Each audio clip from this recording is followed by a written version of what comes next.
मेरे प्यारे बच्चों, कक्षा 4 में आपका स्वागत है। आज हिंदी व्याकरण की प्रथम कक्षा में हम आरंभ कर रहे हैं अपना प्रथम अध्याय, जिसका नाम है भाषा। आप पिछली कक्षा में भी जान चुके हैं कि भाषा किसे कहते हैं। अब उसे थोड़ा विस्तृत रूप से जानेंगे और उसके रूपों के विषय में भी भली प्रकार चर्चा करेंगे। भाषा, जिसे अंग्रेजी में लैंग्वेज कहा जाता है, उसके विषय में हम जानते हैं कि भाषा होती क्या है, भाषा किसे कहते हैं, इसके कितने प्रकार होते हैं, यही सब हम जानेंगे इस पाठ के माध्यम से। जैसे मैंने अभी कुछ बोला, आपने उसे सुना, मैं कुछ कहना चाह रही हूँ, आप उसे सुनकर समझ रहे हैं, यही भाषा है। अर्थात भाषा अपने विचारों को प्रकट करना और दूसरे के विचारों को समझना, यही एक माध्यम है जिसका नाम है भाषा। अनुराग कल अपने मम्मी पापा के साथ पुस्तक मेले में गया था। उसी के विषय में वह विस्तार पूर्वक अपने मित्र को बता रहा है। अर्थात अनुराग कुछ बोलकर अपने मन के भावों को प्रकट कर रहा है और उसका मित्र उसके विचारों को, उसके भावों को सुनकर समझ रहा है। यही भाषा का रूप है। अध्यापिका ने जब विद्यार्थियों को यह कहा कि पुस्तक मेले के विषय में कुछ लिखकर दिखाइए, तो विद्यार्थियों ने अपने विचारों को लिखकर प्रकट किया। तो यह भी भाषा का ही रूप है। अर्थात भाषा एक ऐसा माध्यम है जिससे हम अपने विचारों को बोलकर या लिखकर प्रकट करते हैं और सामने वाला हमारे विचारों को सुनकर अथवा पढ़कर समझ पाता है। यही भाषा है। आइए हम एक वीडियो के माध्यम से इसे भली प्रकार समझ लेते हैं। आइए बच्चों, जानते हैं कि भाषा क्या होती है। यहाँ देखिए, यहाँ माता और पुत्र कुछ बातें कर रहे हैं। पुत्र कह रहा है, मामा देखो, मैं चित्रकला प्रतियोगिता में प्रथम आया हूँ। माँ ने उसकी बात को सुना, समझा और उत्तर दिया, शाबाश बेटा, बहुत अच्छा। ऐसा कीजिए, अपनी नानी को भी एक पत्र लिखिए, तो इसके विषय में वो भी जानकर बहुत प्रसन्न होंगी। इसका अर्थ यह है, यहाँ बच्चा और उनकी माताजी आपस में बोलकर और सुनकर एक दूसरे की बात को समझ रहे हैं। अर्थात एक दूसरे के मन के भावों को समझा पा रहे हैं।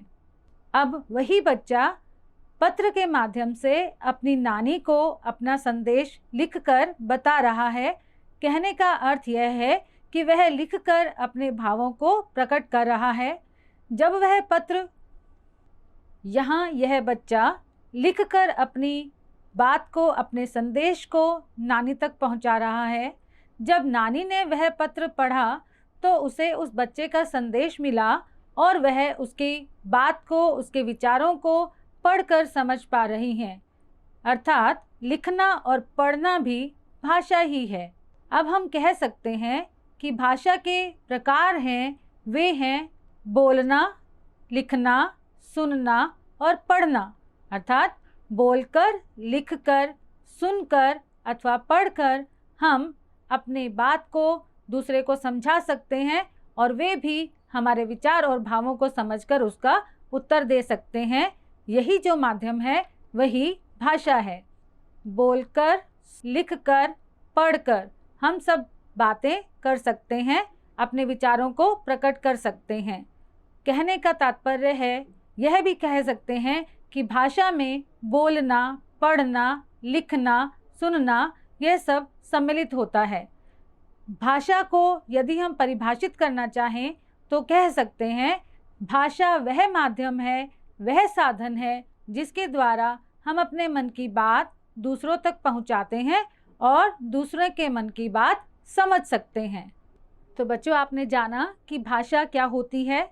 इसे यदि फिर से हम परिभाषित करना चाहें तो यह कह सकते हैं कि भाषा के माध्यम से हम अपने विचारों को आदान प्रदान करते हैं। अर्थात भाषा के माध्यम द्वारा हम अपने विचारों का आदान प्रदान करने में सक्षम होते हैं। भाषा के रूपों के बारे में हम जानते हैं। भाषा के 3 रूप हैं, मौखिक भाषा, लिखित भाषा और सांकेतिक भाषा। मौखिक भाषा का अर्थ है जैसे मैं आपको कुछ बोलकर अपने विचारों को समझा पा रही हूँ, आप लोग उसे सुनकर समझ पा रहे हैं, तो यह भाषा का मौखिक रूप कहलाता है। इसके अतिरिक्त यदि कोई नेता भाषण दे रहा हो या कोई विद्यार्थी अपने स्कूल के मंच पर कोई अपने विचार प्रकट कर रहा है, कोई निबंध बोल रहा है, तो वह भी अपनी बात को बोलकर दूसरों तक पहुंचा रहा है और दूसरे लोग उसे सुनकर समझ रहे हैं, तो यह भाषा का मौखिक रूप है। इसके अतिरिक्त यदि दो लोग आपस में बातें कर रहे हैं तो एक व्यक्ति बोल रहा होता है, दूसरा व्यक्ति उसकी बातों को सुनकर समझ रहा होता है। इस प्रकार दोनों में उनके विचारों का आदान प्रदान होता है। यह भाषा का मौखिक रूप कहलाता है। अब हम चलते हैं भाषा के दूसरे रूप पर, जिसका नाम है लिखित रूप, लिखित भाषा। मन के विचारों को लिखकर प्रकट करना तथा पढ़कर समझना भाषा का लिखित रूप कहलाता है।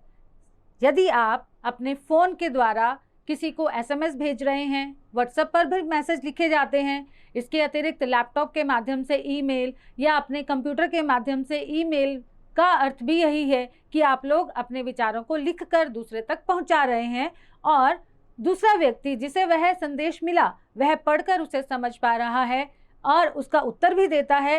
वो लिखता है और आप उसे पढ़कर समझते हैं, तो यह भाषा का लिखित रूप ही है।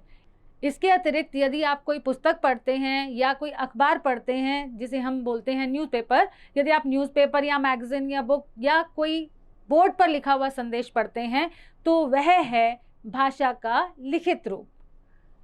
अब हम बात करते हैं भाषा के तीसरे रूप की, जिसका नाम है सांकेतिक भाषा। आपने देखा होगा कि गाड़ी रेलवे स्टेशन पर तभी चलती है जब कोई गार्ड उसे हरी झंडी दिखाता है। यदि जब तक हरी झंडी नहीं दिखाई जाएगी, यानी गाड़ी को चलने का संकेत नहीं दिया जाएगा, तब तक गाड़ी प्लेटफॉर्म से नहीं चलेगी। कहने का अर्थ यह है कि भाषा का माध्यम एक वह भी है जिसमें हम अपनी बात को, अपने विचारों को बोलकर या लिखकर नहीं, इशारों के द्वारा, संकेतों के द्वारा समझाते हैं। वह भाषा का सांकेतिक रूप है। इसके अतिरिक्त आपने देखा होगा कि कुछ मूक और बधिर लोग भी होते हैं जो न बोल पाते हैं न सुन पाते हैं। वे भी अपनी बात को दूसरे तक पहुंचाते हैं, लेकिन संकेतों के माध्यम से। इसके अतिरिक्त आपने देखा होगा, अपनी रोज़मर्रा की ज़िंदगी में भी आपने देखा होगा कि जैसे ट्रैफिक पुलिसमैन होता है, वह पूरे ट्रैफिक को कंट्रोल करता है, लेकिन वह विभिन्न इशारे यानी विभिन्न संकेत करता है, जिससे आप तुरंत समझ जाते हैं कि आगे जाना है या रुकना है या दाएं मुड़ना है या बाएं मुड़ना है। उन संकेतों के माध्यम से आप लोग उसके विचार, उसके मन की बात को समझ लेते हैं। यह है भाषा का सांकेतिक रूप। भाषा क्या होती है, भाषा के कौन कौन से रूप होते हैं, इसके बाद हम चलते हैं भाषा की लिपि के बारे में। आपने यह सब तो जान लिया, लिपि क्या होती है इसके विषय में हम जानते हैं। किसी भी भाषा को लिखने के लिए कुछ विशेष प्रकार के चिन्हों का प्रयोग किया जाता है। जैसे आप लोग देखते हैं, इंग्लिश में लिखने के लिए ABCD का प्रयोग किया जाता है, हिंदी में लिखने के लिए स्वर और व्यंजनों का प्रयोग किया जाता है, लेकिन उनको लिखने का भी एक विशेष तरीका होता है कि किस तरीके से किन किन चिन्हों को जोड़कर क्या शब्द बनेगा, कैसे बनेंगे। तो यह जो तरीका होता है, इसे बोला जाता है लिपि। अर्थात ध्वनियों को लिखने के लिए निश्चित किए गए चिन्हों को लिपि कहा जाता है। फिर से बता रही हूँ आपको, लिपि क्या होती है। ध्वनियों को लिखने के लिए जिन चिन्हों को निश्चित किया जाता है, वह निश्चित चिन्ह मिलकर बनाते हैं एक विशेष भाषा की विशेष लिपि। जैसे संस्कृत, हिंदी, गुजराती और नेपाली, ये सभी भाषाएं देवनागरी लिपि में लिखी जाती हैं। इन सबको लिखने के लिए एक विशेष प्रकार के चिन्हों को निश्चित किया गया है। वे सभी चिन्ह प्रयोग किए जाते हैं, उन्हें बोला जाता है देवनागरी, जिनको लिखने के लिए हम प्रयोग करते हैं संस्कृत, हिंदी, गुजराती और नेपाली भाषा के लिए। पंजाबी भाषा की लिपि है गुरुमुखी, बांग्ला की बंगाली, अंग्रेजी भाषा की लिपि रोमन कहलाती है और उर्दू भाषा की लिपि कहलाती है फारसी। यह कुछ उदाहरण हैं लिपियों के, उनकी भाषाओं के। अब हम चलते हैं व्याकरण किसे कहते हैं, इसके बारे में जानते हैं। हम चलते हैं व्याकरण के विषय पर। व्याकरण क्या होती है? भाषा के शुद्ध रूप का ज्ञान कराने वाले शास्त्र को व्याकरण कहते हैं। जैसे यदि मैं यह कहूँ कि हमको वहाँ नहीं जाना है, आप मेरी बात को तो समझ गए होंगे, लेकिन इसे शुद्ध रूप से लिखा जाना चाहिए या बोला जाना चाहिए, हमें वहाँ नहीं जाना है। हमको मान्य नहीं है, लेकिन आप मेरी बात समझ पा रहे हैं, पर शुद्ध नहीं है।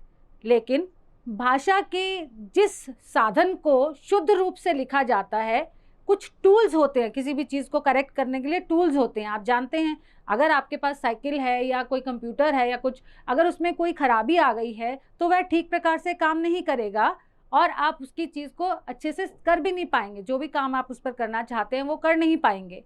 इसी प्रकार भाषा को ठीक रूप से प्रयोग किया जाना भी बहुत ज़रूरी है।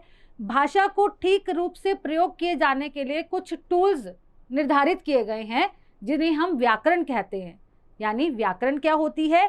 भाषा के शुद्ध रूप का ज्ञान कराने वाले शास्त्र को व्याकरण कहते हैं। भाषा में कोई गलती ना हो, इसलिए व्याकरण का ज्ञान होना अति आवश्यक है। भाषा को शुद्ध रूप से लिखे जाने के लिए कुछ विशेष नियमों का पालन किया जाता है, जिसे व्याकरण निर्धारित करती है।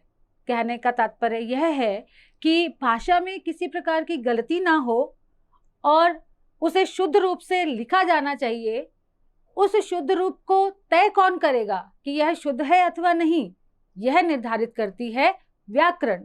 क्यों? क्योंकि व्याकरण में उन नियमों का विस्तृत रूप से उल्लेख किया जाता है कि कौन सा रूप शब्द का सही है, कौन सा रूप शब्द का सही नहीं है। जिन नियमों को वहाँ विशेष रूप से बताया गया है, वह शास्त्र कहलाता है व्याकरण।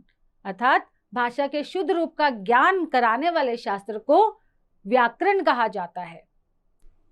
आपने जाना भाषा किसे कहते हैं, भाषा के रूप कौन से हैं, लिपि किसे कहते हैं और व्याकरण क्या होती है।